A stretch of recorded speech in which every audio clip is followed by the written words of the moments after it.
j'ai vu Megan 2.0.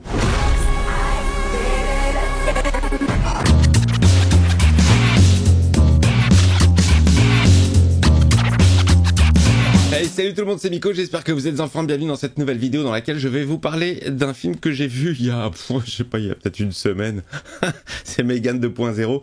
Et en général, quand je sors du cinéma, quand j'ai vu un bon film, direct, j'allume la caméra, le studio et je vous donne à chaud mon avis. Si une semaine s'est passée, c'est vraiment pas bon signe et c'est le cas de ce film. Pourtant, le premier Megan que j'avais découvert sur la chaîne, j'avais surkiffé, pas un grand film, mais j'avais passé un très bon moment. Il y avait un excellent dosage d'horreur, de comédie, d'action. J'ai un super souvenir de ce film, avec certes cette petite fin ouverte qui nous faisait comprendre que Megan n'avait pas totalement disparu, qu'il restait possiblement une mémoire résiduelle. Alors, ce film, qu'est-ce que ça raconte? Ça se passe 2 ans plus tard. On apprend que le gouvernement a récupéré les travaux de Gemma, la créatrice de Megan, pour construire eux-mêmes leur super robot de combat militarisé du nom de Amelia. Sauf que Amelia, évidemment, développe une conscience propre et commence à œuvrer pour sa petite personne et son combat personnel, c'est-à-dire se débarrasser des humains, reconstruire une Megan 2.0 plus forte, plus rapide, plus grande, afin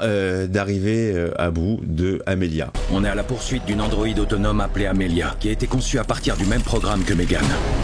Voilà pour l'histoire. Alors, bon, je vais pas tourner autour du pot, les amis. Là où le premier film m'avait vraiment surpris, diverti, fait marrer, fait passer un très bon moment, là, sur celui-ci, je me suis fait chier, mais comme un rat mort. C'était horrible. Vraiment, j'ai trouvé ça ultra long, un film très paradoxal puisque il y a des scènes d'action, il y en a pas beaucoup, mais les scènes d'action, j'ai trouvé qu'elles étaient ultra bien rythmées, ultra bien shootées, cadrées. C'est-à-dire qu'on arrive à suivre une action très découpée, mais ultra lisible. À l'inverse, le film, lui, est très mal rythmé, je trouve. De l'action au début, beaucoup de blabla, de l'action à la fin. Pareil pour les apparitions de Amelia. Amelia qui est interprétée par, elle s'appelle Ivana Sakno. Alors Ivana Sakno, on l'avait vu dans Ahsoka, série que j'avais pas particulièrement appréciée.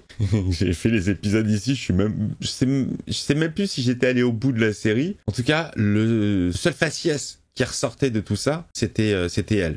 Elle gagne en puissance. Elle sera bientôt l'arme la plus dangereuse de la planète. Je trouve qu'elle a une gueule, elle a une vraie gueule, elle a un vrai visage ultra intéressant. Je le trouve très proche, je l'avais dit, mais elle me fait penser à Olsen, l'interprète de Wanda. Je trouve que, je sais pas, il y a un truc dans le regard, dans les yeux, qui sont très proches. Et pour le coup, je trouve qu'elle joue super bien le côté cyborg android. Tu sens qu'elle a fait un vrai travail sur son regard, sa gestuelle. Là, pour le coup, elle le fait super bien, mais ses apparitions sont vraiment sporadiques. Tu la vois un petit peu, mais bon, c'est dommage, on la voit pas assez. Elle est devenue incontrôlable. Elle tue toutes les personnes qui ont contribué à sa création. Mais bon, ouais, il y a un petit peu d'humour, il y a un petit peu d'action, mais je vous le dis, ouais, il y a énormément de blablatance. De base, l'histoire est plutôt simpliste. Je sais pas pourquoi, ils essaient de la compliquer l'histoire pendant tout le film avec du blabla, mais qui n'est pas vraiment très intéressant et qui amène rien à l'histoire. Alors cela dit, il y a un personnage qui moi m'a fait plutôt marrer, c'est le personnage de Alton Appleton, campé par comment il s'appelle, Jermaine Clément. J'adore la gueule de ce mec. J'adore sa façon de jouer. C'est un mec, déjà, je trouve qu'il a une tête marrante. Et je ne l'ai vu jouer que des rôles un petit peu légers. Moi, je l'ai découvert dans la série Légion. Évidemment, encore toujours Légion. Je vous parle de cette série parce que elle est au top. Et déjà, son personnage était très excentrique. Plutôt marrant. Là, pareil. Excentrique. Marrant. Un très bon acteur. Va falloir que je regarde un petit peu sa filmo parce que j'aime bien ce que fait ce mec-là. Sinon, on retrouve la gamine. La gamine qui m'avait déjà saoulé dans le premier film. Là, elle a grandi, elle est encore plus insupportable. C'est vraiment le personnage type dans les films que je déteste. Le gosse surdoué qui sait tout faire. Vraiment, elle m'a saoulé, mais de dingue. C'était déjà le cas dans la première vidéo. Ah, c'était horrible. Tout le monde mérite d'avoir avoir une seconde chance. Non mais horrible. C'est elle qui va tout gérer, c'est elle qui va tout régler. Alors que de base, c'est sa tante. C'est même pas sa mère, c'est sa tante qui s'occupe d'elle, qui, elle, travaille dans la technologie et tout. Bon bref, une enfant génie. J'ai remarqué, alors c'est des choses que je remarque pas souvent dans les films, parce que moi je regarde les films, c'est des petits détails comme ça que d'autres voient, mais moi je les vois pas. Mais dans ce film-là, mais ça pète aux yeux de dingue. Tous les hommes de ce film sont soit des gros connards, soit des gros teubés, soit des gros connards teubés. Voilà, c'est un film qui fait vraiment place à la femme, mais c'est pas du tout subtil en fait. C'est tellement pas subtil que même moi je l'ai noté. Alors que généralement, je passe un peu au travers de ces messages. Moi, je prends les films comme ils sont et je me pose pas trop ce genre de questions. Là, pour le coup, ouais, là ça m'a vraiment choqué. J'ai dit mais non, mais tous les mecs sont vraiment des gros connards. Et heureusement que les femmes sont là pour sauver le monde. Je sais comment arrêter Amelia.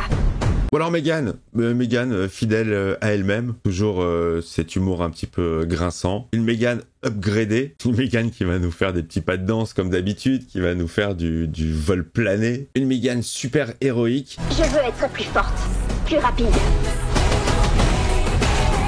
Vous dire d'aller au cinéma pour voir ça, c'est pas nécessaire. Alors que c'est quelqu'un qui a vraiment apprécié le premier qui vous dit ça. À la limite, il est dispo sur une plateforme de VOD et vous n'avez rien à regarder un dimanche soir, pourquoi pas? Ça peut faire la blague. Mais non, franchement non, donc je remercie une fois de plus Pigman qui m'a invité, qui lui a passé un plutôt bon moment, je crois. Et moi j'ai eu beaucoup de mal, j'ai même eu du mal à reconnaître le film en lui-même, quoi. Là où dans le premier, on avait une pseudo-ambiance d'horreur, bon, là on n'est plus du tout dans ce style. On est dans un film action, movie, humoristique, léger. Bon, c'est dommage parce que les thématiques sont intéressantes. Moi, je suis toujours très friand des thématiques de l'IA, l'homme qui a créé l'IA qui se retourne contre l'homme, les nouvelles technologies. Mais là, ouais, non, c'est du déjà vu et bon. Moi, je trouve que la Ivana Sakno, elle s'en sort plutôt pas mal, mais elle a pas beaucoup de place dans le film pour briller. Voilà.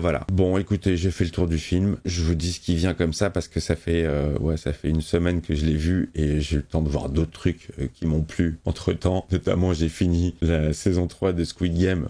J'ai kiffasse les vidéos tous les vendredis, 2 épisodes. Et puis voilà les copains. Ben vous me dites ce que vous en avez pensé si vous l'avez vu. Si vous comptez aller le voir au cinéma, bah bon courage à vous. Bonne séance, peut-être que vous allez kiffer, je ne sais pas. On n'est pas tous fait pareil, mais en tout cas moi j'ai vraiment... je l'ai même glissé, hein, je me suis endormi. Bon, certes 5 minutes, mais j'ai quand même dormi. Ça, c'est pas bon signe. Je vous embrasse. Je vais aller tout de suite voir un autre film au cinéma. Rien à voir. Un film français. Quentin Dupieux. À mon avis, on sera 6 dans la salle. Le commentaire, le pouce, l'abonnement si c'est pas fait, le membre soutien et à très vite.